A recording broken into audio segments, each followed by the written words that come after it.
Well, that's all recorded now. That's all part of the live. And welcome another weekend of botching the live start to the show. Here we go. We are so awesome at this.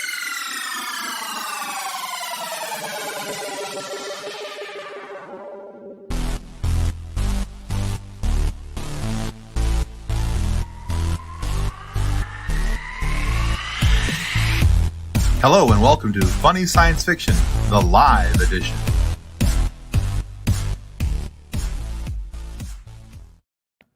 You know, I think the most appropriate introduction that we could use instead of us saying, some self-deprecating line is just the podcast that can't figure out the live show. But we can make fire. But we can make fire. But we are the Funny Science Fiction podcast. This indeed is our live edition. And at one point in our career, we will become the podcast. That's the reason why aliens roll up their windows and lock their doors while going past Earth. I think they do that already, don't they? We're in that neighborhood. We're going to get blamed for it. Well, before we get into tonight's show, we need to say thanks to our show partners, River City Tees and Level Up Lightsabers. First up.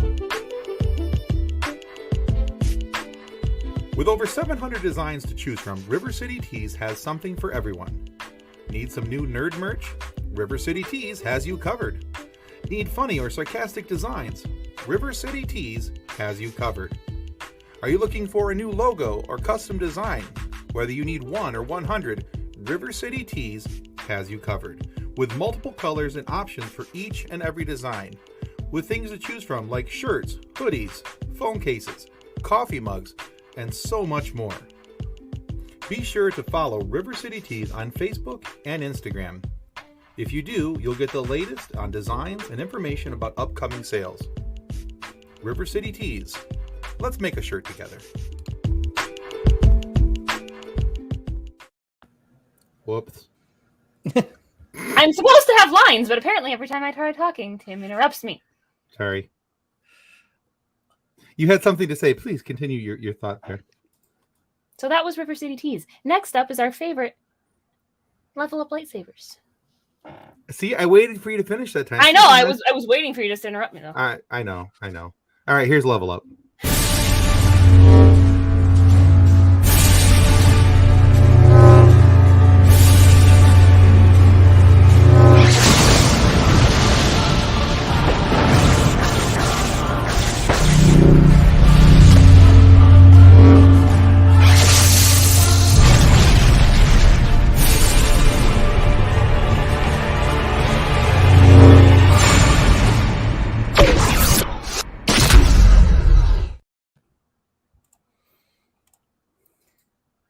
Links for both of those be in the comment section as always.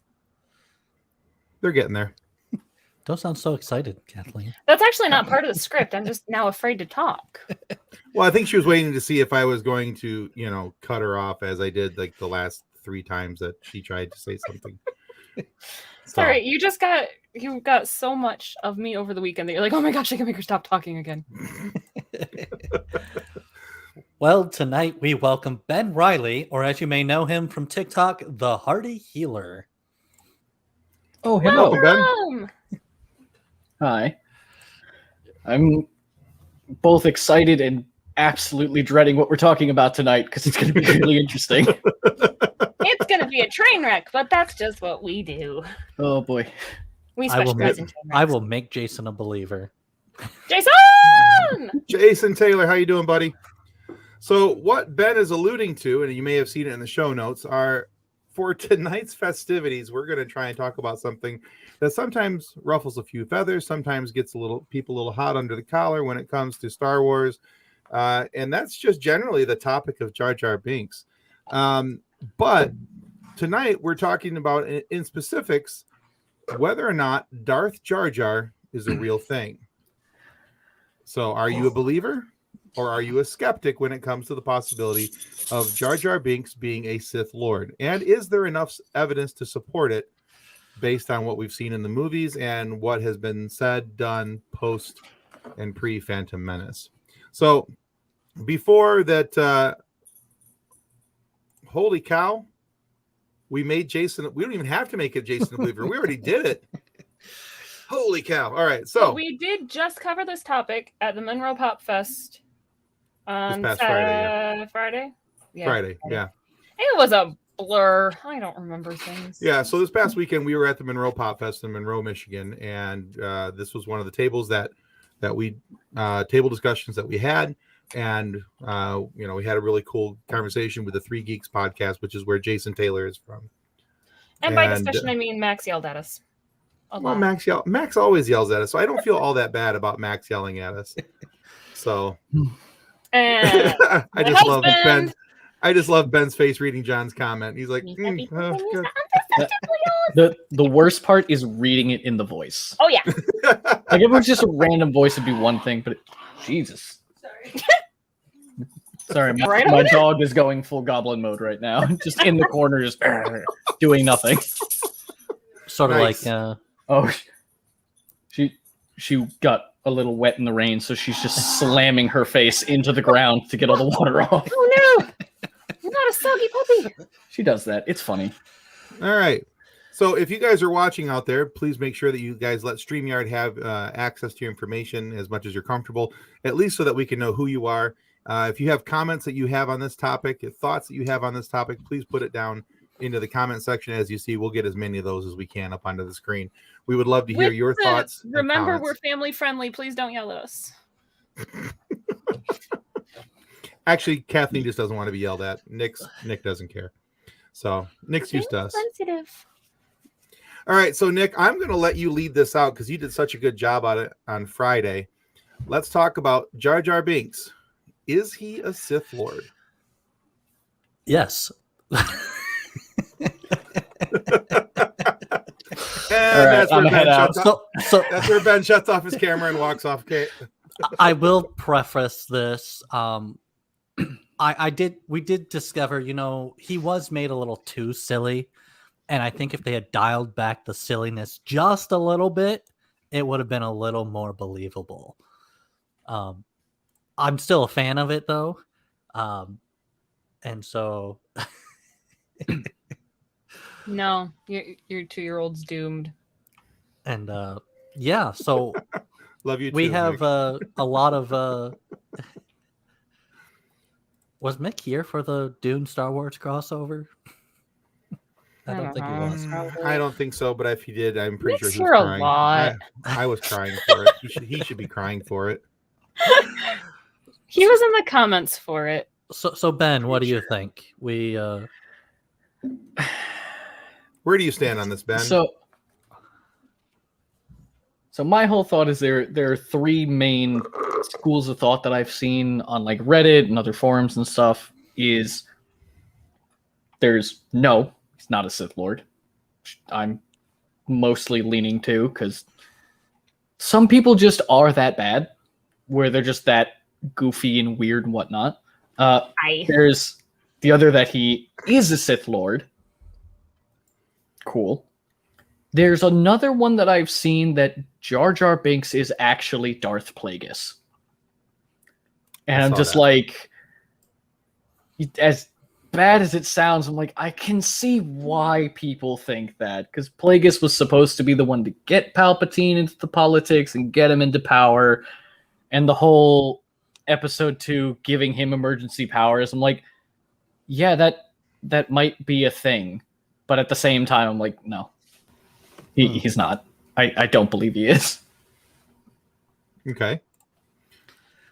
So here's a couple things I want to lay out first before we get too far into this. So we have to talk about George Lucas and his setup of Jar Jar going into this. Now, there's a couple things that George has said that make me think that there's reason to believe that this is a possibility.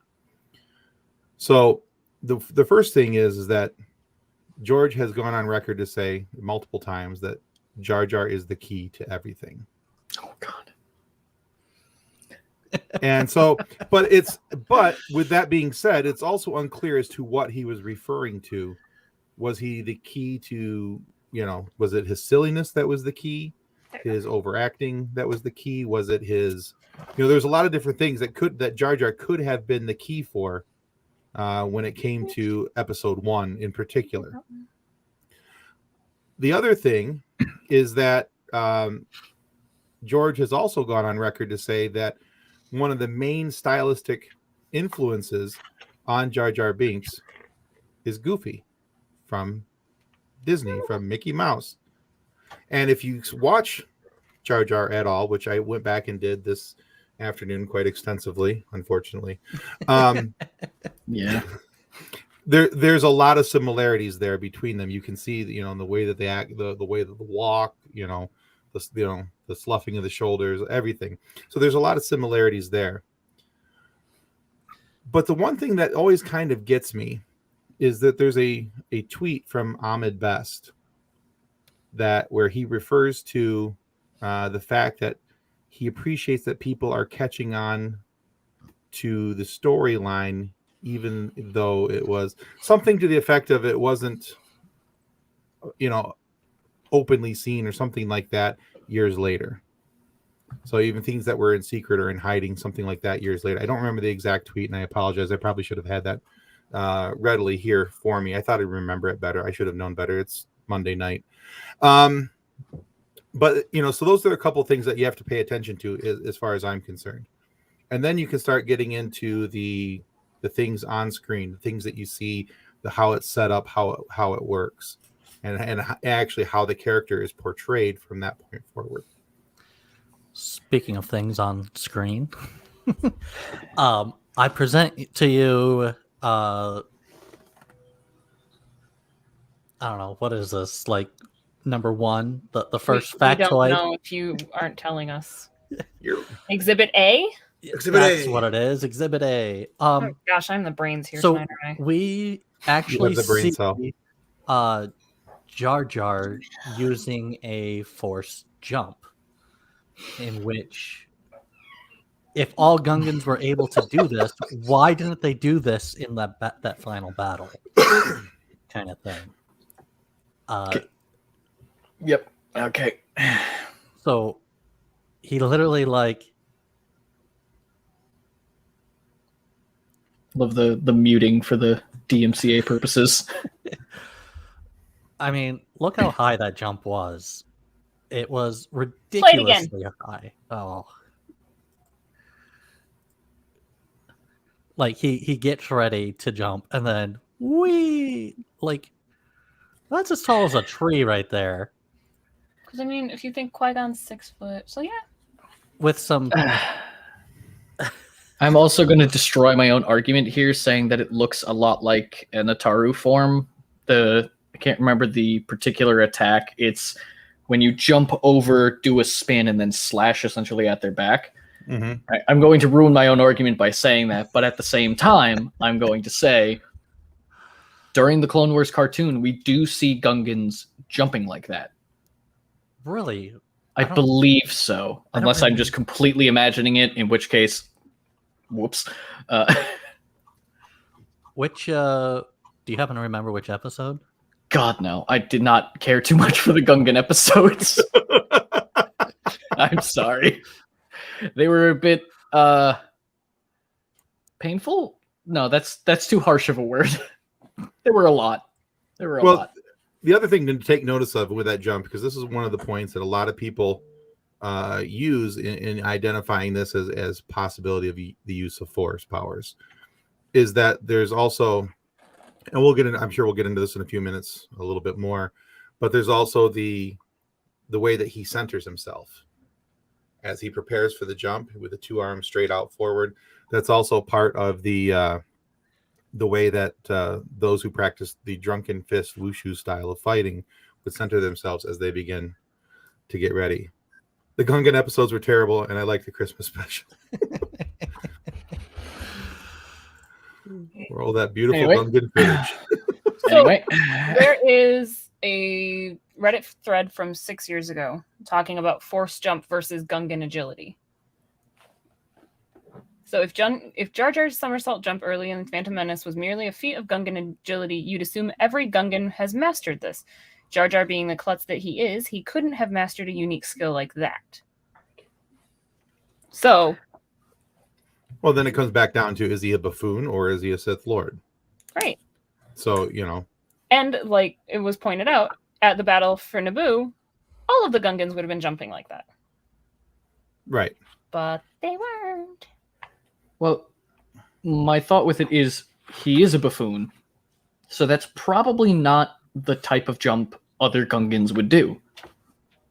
It's also there were two well-established Jedi right next to him. If it was a Force ability, they probably would have known. Right. Also, That's where here, I agree with you on that one, Ben. I've always thought that was in this argument for the possibility of Force power use and the Force jump. You know, would not have Qui-Gon and his holy crap, my apprentice Padawan. Padawan. Work. Thank you. Holy crap, my mind went blank. But yeah, so would not a Jedi Master and his Padawan right there notice the use of a Force ability and made comment of it after he was already in the water? Right. Also, I have the Jedi Path here, and I went to the page with the ability that I was referring to. Mm-hmm. Yeah, that type of jump, very similar. As you see, Yoda, Obi-Wan, pretty much all of the Jedi do a similar thing. Mm-hmm. But now the question comes down to: is that a particular move, or is that just saving money with CGI and just throwing a new skin on it when they do the jump? Unless, as is also pointed out in this Reddit thread, was he Force concealing his Force abilities? But he wouldn't have been able to with that jump, though. Yeah, if we're going by Legends lore, when Luke shrunk his presence in the Force, he couldn't use most of his Force abilities. He could do his empathic sense, things like that. But if he used any kind of telekinesis or enhancement, he wouldn't be able to maintain the concealment. So unless he's a really powerful Force user, probably not. But we don't know. Right, because it depends on which end of the spectrum. If you are a Jar Jar Sith believer, it depends on which end of the spectrum you're on. If you think that he was just there as the Sith to try and get him in the Sith into the story, or if you believe he was Darth Plagueis, it depends on which end you're on, because that would affect how much of the Force he was using and the extent to which he was able to control it. So, or another thought, he was Force concealing, but that's also just a Gungan jump. Absolutely. It could be both. I agree. All right. Nick, what's Exhibit B? We also have the whole they modeled his style after the Drunken Fist style of fighting. And so various things of where he jumps or how he fights in a way is very Drunken Fist style, and they actually put kind of go back and forth between a couple of the things here. So first he's on his back just after the tank went through, and how he's lifting himself up there is also the same as that kick up there. And so now during the battle, he's literally looking around, but he's also kind of bouncing side to side. And we saw a leg sweep thing there, and he does a leg sweep thing here too. I don't know if I'd call that a leg sweep as much as it is just stepping with long legs. Right, but he stepped with purpose so that he would be able to shoot. And he was also aware of that droid Daka behind him. Yeah. So what it comes down to is, was he obscenely lucky, or was he using the Force to control what he was doing with, again, the Drunken Fist style of fighting? So when he's stomping his foot with the robots or the droids, wires wrapped around his foot, to shoot the other oncoming droids, diving to shoot the droideka that was coming up behind him, that he would have, if he was not a Force user, would have been completely oblivious to him, more than likely not being able to hear him because of the battle that's going on around him. But did he sense that droid coming up and then turn and jump. You know, it's a question. Then again, they have eyes up on on stalks, right? So they could have Yeah. you know, give it the flip around. Yeah, absolutely, it's a possibility. It also brings up the question of why did that droideka not have their shield up? Right. Yeah, yeah, I'm not concerned about that, but quizzical. If Jar Jar is a Sith Lord, maybe it went, oh, this is friendly, I gotta play along. And then that's how, I like poking holes in my own argument. It's so much fun. I'm just like, I don't believe it, but here's all the reasons why it could be true. right. No, I love that though. But so one of the things too, I want to go back to real quick. The other thing that I've always kind of wondered, and this is something I came across today, and I forgot to mention it while we were talking about the other bit right before the jump, and right before Jar Jar meets up with Qui-Gon, is now that Trade Federation ship landed on the opposite side of the planet of Naboo, and dropped, and Jar Jar just happened to be there. Is he is he that lucky where he just happened to be there, or unlucky depending on how you're viewing it, because the capital city was on the other side of the planet. Why was the Trade Federation ship going there, landing there? Was it to meet Jar Jar and have Jar Jar take over from there and get things set up, or was it just a happy story coincidence? As someone with military experience and knowledge, I could say it's because more than likely Theed had aerial defenses, so if they tried to land closer, they would have been shot down, or at least had some kind of defense. Like, Naboo is peaceful, but not unarmed. So true. Okay, I'll go with that. From a slightly more, I know throwing realism in a fantasy world is a bit difficult. How dare you? But yeah, that's just my thing on it. As for why Jar Jar was there, just horrible luck. Horrible Either luck. that, or as Lucas says, Jar Jar is the key, essentially. Yeah, the hinge pin, the key to everything. The Force dictates all of it. The Force wants the inevitable outcome of right. Palpatine is killed, all this other stuff. Everything goes as the Force plans. Correct. No one else knows what the plan is, though. So, more than likely, the Force had to try and shoehorn something in to ensure the death of Qui-Gon, that being Jar Jar, to get... Actually, yeah, it makes a lot more sense to think of Jar Jar as like the Force really focusing on killing Qui-Gon than as a Sith Lord. Yeah, because the Force is going to find balance one way or another, and it's going to level things out. Even if it, like you said, has to shoehorn something in to make it work, there's going to be, opportunity for it to build itself. Justin K says, imagine had they landed just 100 miles from that exact spot. It's a totally unlikely coincidence. It's possible. Yeah. That's kind of the thing about it is, you also have to go back to what Obi-Wan Kenobi said when he was talking with Han Solo. In his experience, there's no such thing as luck. Yeah. So whether it's good luck or bad luck, Obi clearly didn't believe in that. So, but, we're talking about an experienced Force user, an experienced Jedi Master. But that could have been just his personal opinion. Just because he was a Jedi Master doesn't mean he was right about everything. Right. I mean, we find out pretty emphatically that most of the Jedi's beliefs were probably wrong. A good portion of them, yes. Yeah, there was a big chunk of no that ended up getting washed away. That's why Ahsoka ended up leaving the Jedi Order. Yeah. Because she was like, no, I don't agree with this. So, see ya.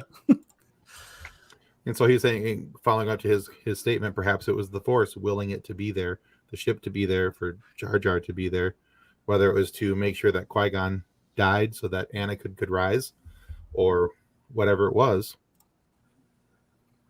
So even if it was just like a Gungan jump per se, or he was just lucky in the battle, there is another scene that totally is definitely some sort of Force usage. Okay. And it's the scene where they're sneaking into Naboo to save the queen, I think. And it's when they drop down from the bridge. So there's a scene here.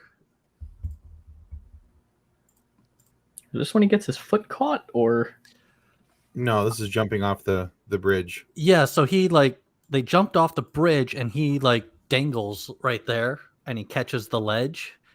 We also see Luke Skywalker doing this in a future film, and even Obi-Wan does it later.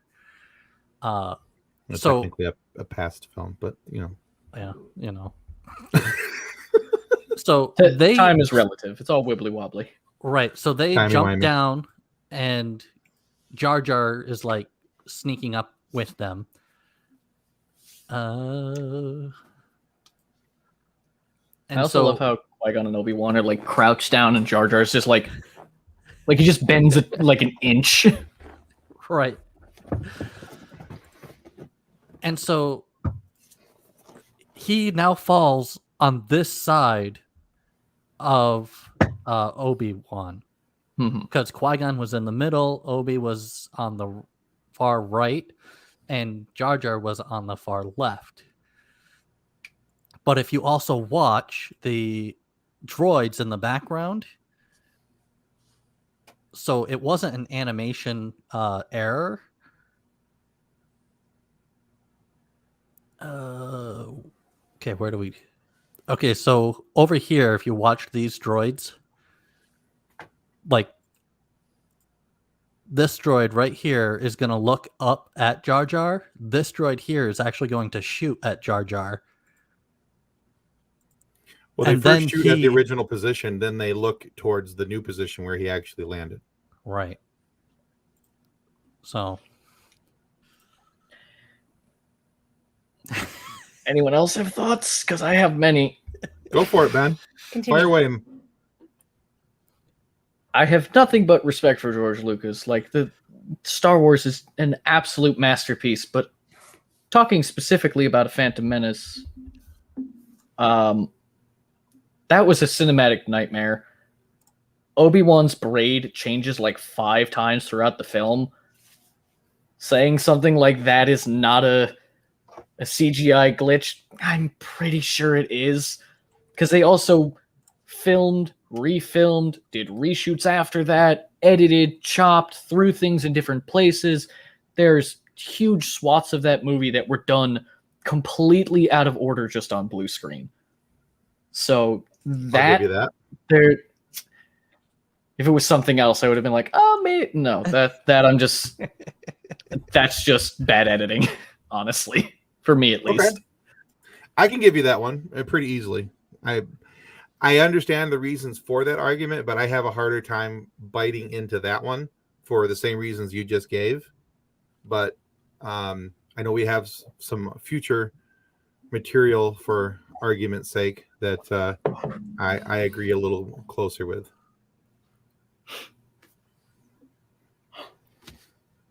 What's next, Nick? Is this exhibit C or D? I think we're it's at D. D. Let's go with D. Please present exhibit D. So the other one is that he was using a force persuasion, because he rarely uses his hands when he's talking in general. But then when you look at him in other scenes and he's trying to do things in favor of for himself or to move a plot along, you see him doing some sort of a hand gesture to add to that ability. Him getting that promotion, he's like, oh no, you don't have to do that. Or him persuading Amidala there, or him persuading the entire council of sorts. So for the most part, I agree with this portion of the argument. I have a hard time with the fact that he convinced the entire Galactic Senate all at once with just, because he would have to be an immensely powerful force being to control the entire galactic Senate in order to turn everything over to, at that point, the way that they did. But there are a couple points where I do believe that there's a possibility of him using this. For instance, I don't think it was shown there, but there's when he takes the looks like a frog thing hanging in the market, and it smacks Sebulba, and Sebulba comes over and kind of pseudo attacks him. He has the hand thing. He does do a hand wave, and Sebulba immediately lets go. Again, is that an editing issue? You can go, yeah, but then again, it's a CGI, it's completely animated, so they're putting that in on purpose, the hand wave, and then you can watch Sebulba let go and move back. And then there's other times when he's talking with Padme about becoming a senator and doing all these things as a representative of Naboo. You can see him do the hand wave, and there's all these different things, and there's times as well where Qui-Gon is talking with Padme, and as the other person's talking, Jar Jar's mouth is moving in the background, lip syncing the exact same thing they're saying.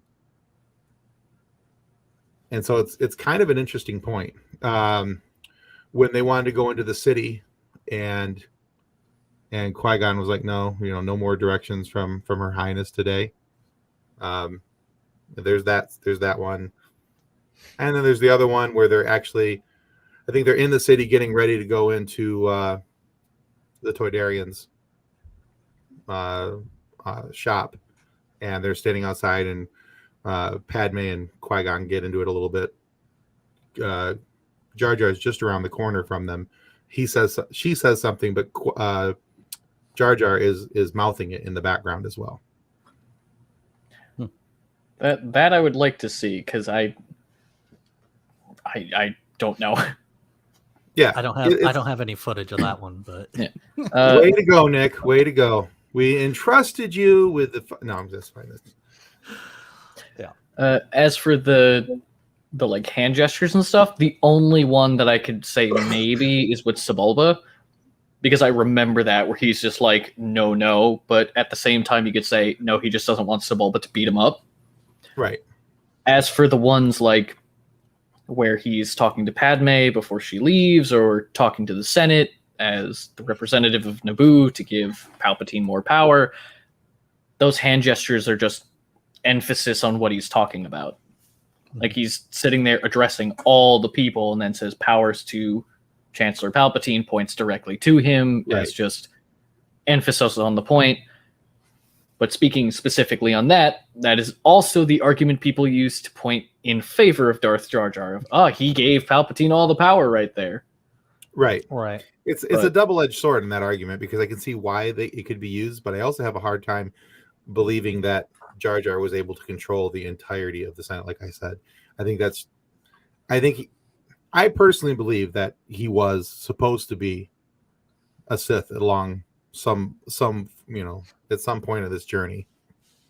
I think George just realized that he screwed the pooch along the way, made Jar Jar too much like Goofy, made him too silly, made him too much of the buffoon, and when the backlash came, he wasn't able to, or didn't feel like he was able to follow through with it, which what we talked about Friday night, which is why we get Count Dooku with a very flat storyline. He was inserted, thrown into it, because they had to have somebody pick up the mantle and carry it. Honestly, I would have preferred if if that was the plan, I would have preferred that, because having this goofy, ridiculous character all along, and then suddenly just the sudden tonal shift, or even worse, no shift at all, and he's just doors open in Theed, Darth Maul's not there, from behind Jar Jar's just sorry, and just cuts people there. I'd be like, ooh. That would have been way more of a shock than a double-bladed lightsaber, but that was still pretty cool. It was, yes. John, we're going to stop putting your stuff on screen. I think John Wass says, I think episode 9 would have been better if they had brought into the theory and used Darth Jar Jar instead of zombie Palpatine. You've been forgetting about me, eh, boyo? That would have been. Honestly, I might have liked Rise of Skywalker more. Yep.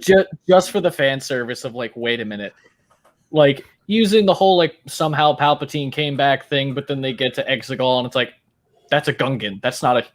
What's happening? Yeah. Well, this is from the same planet, Naboo, so it kind of fits in. Drayton Allen, our Facebook page founder, says last week's tie-in. Yeah, thanks for that again, Nick. Jar Jar was actually a Ben Gesserit who was manipulating events to further their own agenda in the advent of their chosen one, the Kwisatz Haderach. I think I said that right. I'm not sure. Something like that. Something like that. It's a Dune reference. Okay, I'm like, wait, like, is there an entire extent of Star Wars lore that I don't know any of those references? Well, I could see the steam starting to come out of your ears, like, oh, dang it, I need to study that. I'm like mentally flipping through the Jedi path, like, wait a minute, there's got to be something. So last week we did a what two sci-fi universes can you combine? Like, could be in the same universe. And I went with Dune is ancient history Tatooine. Because he hates everybody. Well, Drayton, your wish was had. You wanted me to say that word again. Kwisatz Haderach. I know it's Hebrew for something. I just can't remember what it means. And I think it means hard chosen one or something like that. But it could. That's a possibility. We'll go with that. The other thing too is the main series in Star Wars. They want that. What they did is they wanted some sort of a creature of sorts to be a little silly and then have a big reveal. And I know that they were trying to do that too in the first one, having some roadside creature meet up with them and then have a big reveal later. So like Yoda, we first meet him, we don't realize he's a Jedi Master, but then later we're like, oh, that was cool.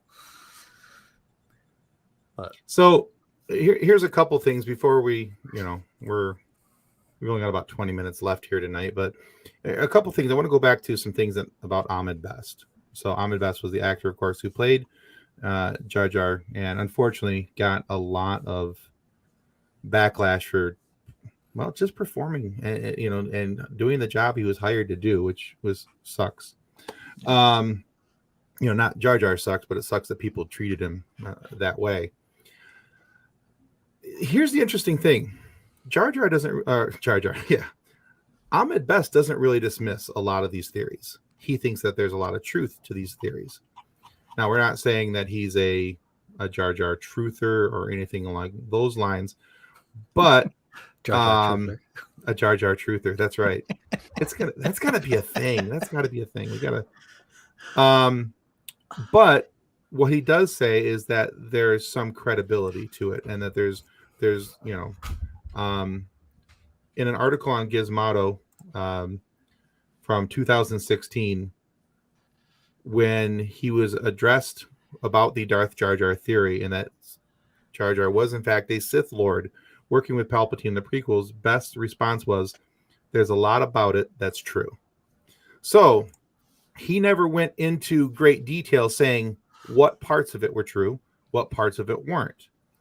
There was that, and then there was that other cryptic Twitter post. It feels really good when the hidden meaning behind the work is seen, no matter how long it takes. That's the one. Thank you. Found it.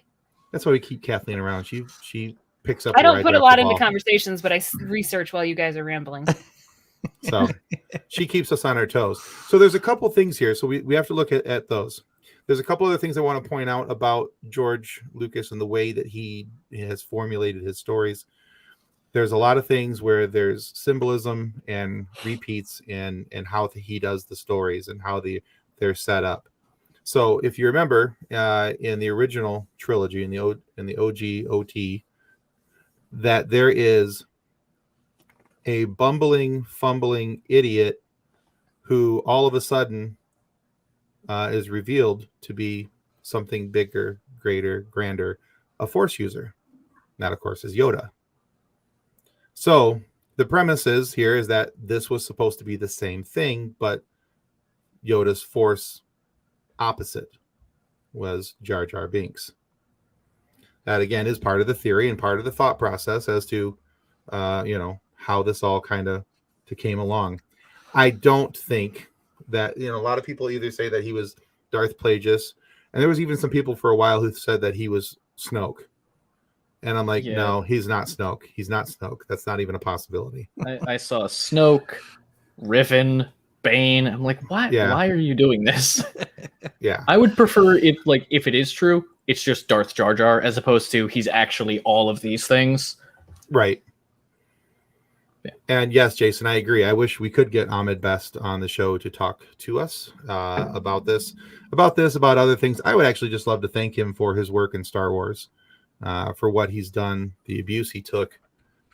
He's such an amazing person, and yeah, it boggles my mind when people go after an actor or actress for the character they play. Right.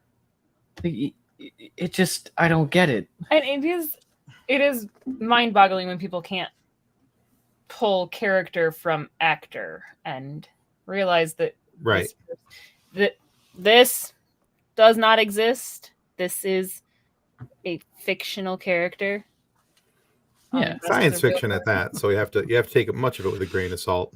So the only and thing two, I have to throw into this is a Screen Rant article with the top 10 reasons that Jar Jar Binks is actually a Darth Jar Jar. Number 1 is that it's like, oh god, I've read that article, and George Lucas have all but confirmed it. George Lucas has claimed that Jar Jar is his favorite Star Wars character. He has said that a bunch of times. I don't know if that is him just messing around and just wants to play off everyone's hate. Oh, probably. In which case, George Lucas is really the Sith Lord. But that actually makes a lot of sense. But at the same time, it's just is it what he had planned for Jar Jar that makes him his favorite, or is it what he did with Jar Jar? Because we all know that literally any form of media that you do, whatever you have planned and whatever happens are totally different things. I play Dungeons and Dragons, and I'm a dungeon master, and everything I have planned never happens. Well, all the time. You have a group of murder hobos. I planned this whole festival and carnival and everything, and they went, "That's cool. We're gonna leave town." I'm just like, okay, but I mean, think about it. Luke was supposed to be Star Killer. I don't even think Vader was actually supposed to be Luke's dad. I don't remember if I'm getting that right. But there's I think think you're right. I think that was certain changed. Ways. Yeah, I think that was changed. One more thing about before we go on with the rest of Kathleen's list. One of the other things that Ahmed had said, of course, and when he said in that quote, he said, "What I can say about it is this," and I kind of said this on Twitter. There's a lot about that's true. Thank you, John. I feel that. Thank you. He is also the DM for our group, and it never goes well. Yep. He also goes on to say, Ahmed Best went on to say, there are some things that are not true. Could have Jar Jar have evolved into that? I think the answer is yes. Because of the backlash, and rightly so, Lucasfilm backed off from Jar Jar a lot. But a lot of the influence I put into Jar Jar mirrored a lot of what was already in the Star Wars universe. Was there an official Darth Jar Jar in the works? That's really a George Lucas question. I cannot answer that. So, yeah. And then that's when he went on to continue to say, I will say this, it feels really good when the hidden meaning behind the work is seen, no matter how long it takes. That does make a lot of sense, because Jar Jar was super influential in episode 1, kind of there for episode 2, and episode 3, I don't even think you see him until Padme's funeral.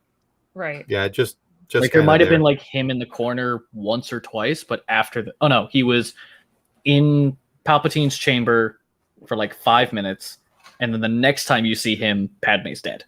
So Correct. It's wow. They did him dirty on episode 3. Yeah, they did. Just in case says, if you know how many people were sacked by Disney for even saying a little bit about a Disney character, perhaps Lucas was flirting for Disney. Possible. All right, what else was your did your also article on say this there? list is that his clumsiness might be an act, which we kind of touched on. Right, we talked about that a little bit. Palpatine carefully orchestrated everything, which makes sense. And to be fair, Palpatine and Jar Jar are both from Naboo, so it's basically. Well, so is Palpatine and Padme. So. Right, but Padme was more in the palace. I don't think Palpatine was. If we're going by the I mean, it's not canon now, but if we're going by the Darth Plagueis book, he was a noble. Okay. Like Palpatine's dad worked for the palace. I don't remember if he was a representative to the Galactic Senate or not, but I know he was like of nobility. He had money. See, this is why we have you here, Ben, because we don't. This is the reason why I don't remember people's names. I will meet someone 1,000 times. If you didn't have names under your pictures, I'd be like, Tom. The girl, the mustache man. You person with Jar Jar behind you. You in the gray background. No, but it's just an encyclopedia of Star Wars and video games, and no room for anything else other than Bowling for Soup from like the early 2000s. That's all the music that plays in my head. It's so bad. Great burrito extortion case over and over. High School Never Ends, 1985. That just constantly on loop. It's so bad. You said Bowling for Soup, and I'm like, yay. Yes, that and a lot of the Phineas and Ferb soundtrack. But anyway, there's a reason for that, though. You know, so connects. It connects. Bowling for Soup is awesome. Honestly, sorry.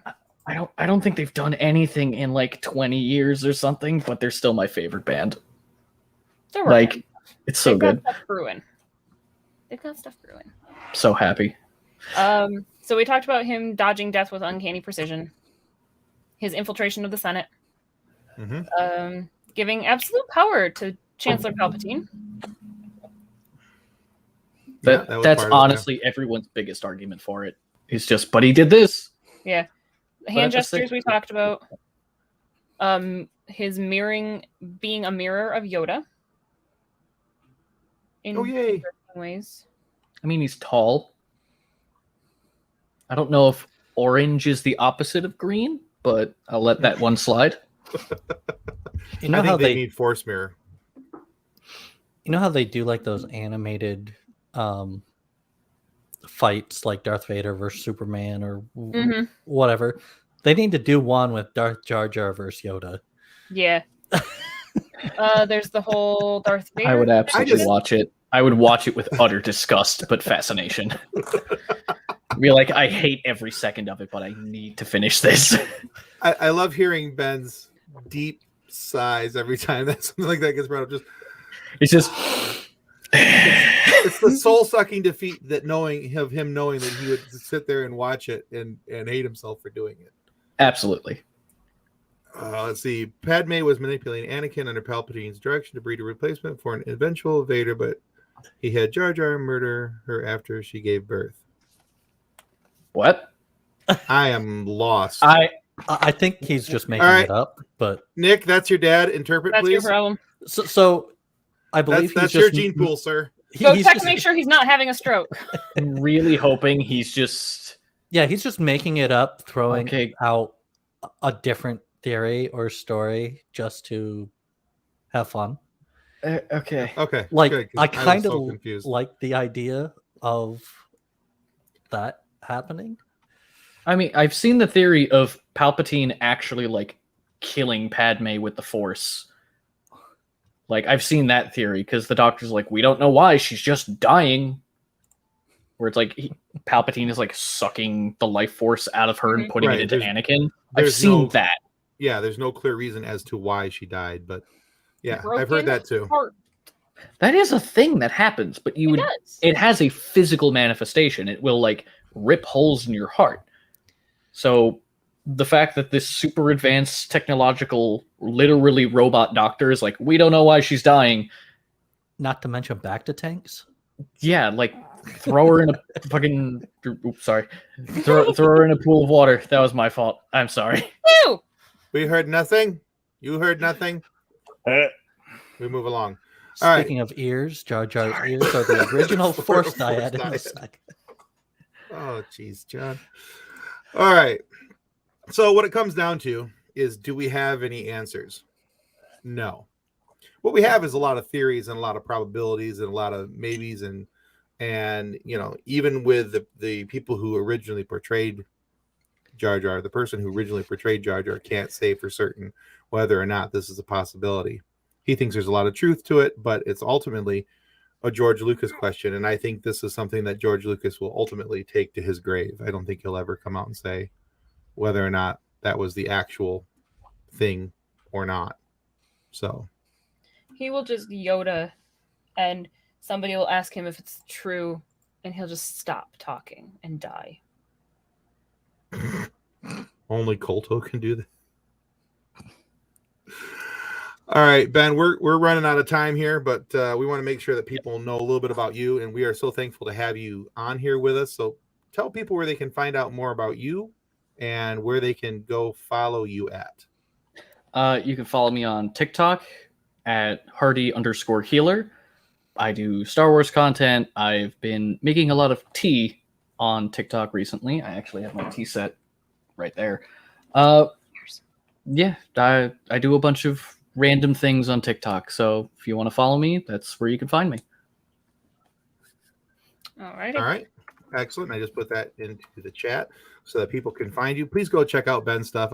I subscribe to him and follow him on TikTok. Ben's a really cool dude. I've gotten to know him a little bit over the last little bit, and a lot of fun. Big Star Wars fan. That's why he's here. Yeah. And he knows more about Star Wars than I will have, or forgotten more about Star Wars than I will ever learn. It is a blessing and a curse when people ask me things, and I'm just like, oh yeah, it's just this, and it's like, oh, how do you do basic math? I'm like, let me hang take on a off my minute. I shoes. spent Hold 12 on. years doing this. I can still do this. I can make it happen. So I had before we to get do this- into oh, the next sorry. part of the script, I do have a thing I need to tell Tim that I want Oh, to tell geez. Tim I on forgot live about this. internet to watch the reaction. So you bought 20 Funko Pops this weekend? Approximately, give or take. So one at or the 12. at the one booth where I bought my 5, Mm-hmm. he gave me a discount because I got you to buy so many of them.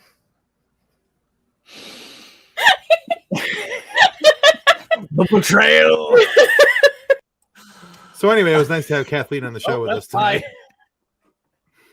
Didn't want to No, deal that with the totally repercussions. makes sense. It That was totally so makes funny. So like you walked away with your bag of Funkos, and he's like, "And I'm gonna give you a discount because he just bought a lot." I did. I That mean, guy. that's a bonus for you. I just, it's not my fault when somebody puts a clearance table in my way. Okay. I know. And As So soon as bad. he said $5 clearance table, and you're like, "Oh yay!" and away you skipped. my head shot up like a deer hearing a twig snap when he said $5 clearance table. And there was a whole bunch of Funkos on there that I've been looking for and trying to find. And by golly, I found most of them. So Skip. for They the always little get you girl. with that. That, especially at conventions where they're just like, but look at this, and you know what? I'll cut the price. You're just like, okay. Here's I'll take my it. firstborn. No joke. I bought a plushie Bulbasaur solely for the fact that its face was squished up against the glass case it was in, and I wanted to protect it. Oh, Like, it was just pressed against the thing, and I was like, no, I need to make it safe. Gimme. Okay. And then so they there's- jammed another one, and I'm like, I just bought one. I can't buy another. So It was out of all bad. the Funkos that I found this weekend, this is the one that is kind of I am like giddy that I found, okay? Because he's been awfully hard for me to find, or at least at a halfway decent price. And it's Captain Rex from Star Wars Rebels, Old Man Rex. Nice. I God. just I love Rex so much. I found that and I went It was a visible, an audible squeak, and I think the guy knew right then he had me, and it didn't matter what he was going to charge me. Although I talked him down, I was pretty proud of that. Yep, pretty proud of that. All right. So, as a reminder, last Friday was our 50th episode. 50th. With a very special Star Wars guest. Do I have to read it again? No, we're we just have gonna audio. play. Well, it'll be on the screens. People can read themselves. Oh. Play the video!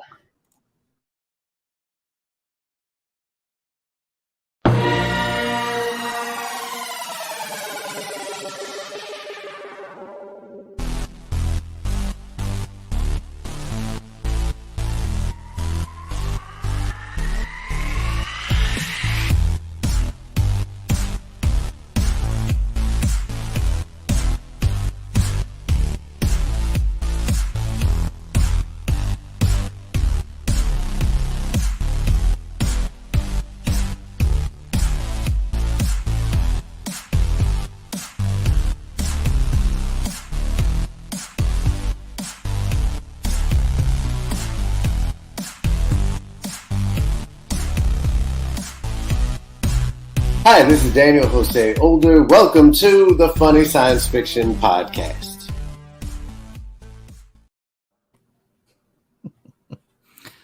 All right. So, yes, Daniel Jose Older, the lead story architect for the new High Republic series in Star Wars, creating worlds, characters, monsters, and more. So, there was that interview. And you can still find that episode of Funny Science Fiction on your YouTube channel and your favorite audio podcast providers. And remember, your subscription to our YouTube channel is a major help. So please don't forget to click. So please don't forget to click, like, and subscribe as you watch those videos. You know what I'm most happy about right Nailing it. You know what I'm Nailing it. most happy about right here, right now? Normally, I'm the one who boots that line, and Nick leaves it in when I screw it up, and he doesn't have a choice because this is live. So everybody got to hear that. But yeah, please don't forget to click like and subscribe, as Nick was trying to tell you.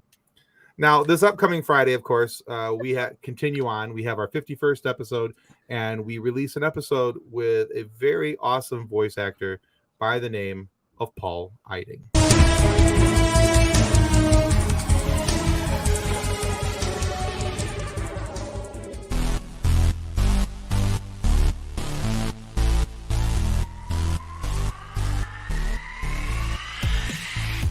Hello, it's Colonel Roy Campbell here, Metal Gear Solid, also known as Paul Eiding. Welcome to the Funny Science Fiction Podcast. So that is Paul Eiding. Now, as we mentioned, he's a voiceover actor. He's brought to life characters such as Perceptor from Transformers, Colonel Campbell from Metal Gear Solid. He is Grandpa Max Tennyson on Ben 10. And so many other shows. If you look down his resume, it's kind of like a who's who of what he's performed on and where he's been. He's an absolute great guy with a ton of cool, super cool stories. So tune in this Friday on our YouTube channel, Funny Science Fiction Podcast, or listen to it on your favorite audio podcast destination. Either way, don't forget to click like and subscribe as you're doing it. It's a really cool interview, and you guys are going to love it. All right, guys, that's our show. Thank you, everyone, for being here tonight. And if you stuck through the entire show, you should probably find a therapist. Boy, if you think our beginnings of this show are rough and self-deprecating, all right. Love the show. Got those landings though. It's a little bumpy taking off. You're getting there. You're good throughout the whole time, and then We're just working on it. We're just It's going to good. crash back into it's it. wonderful. It's the reason why I watch. All right, guys. Thank He you so just much wants for to watch being the here, train Ben. wreck.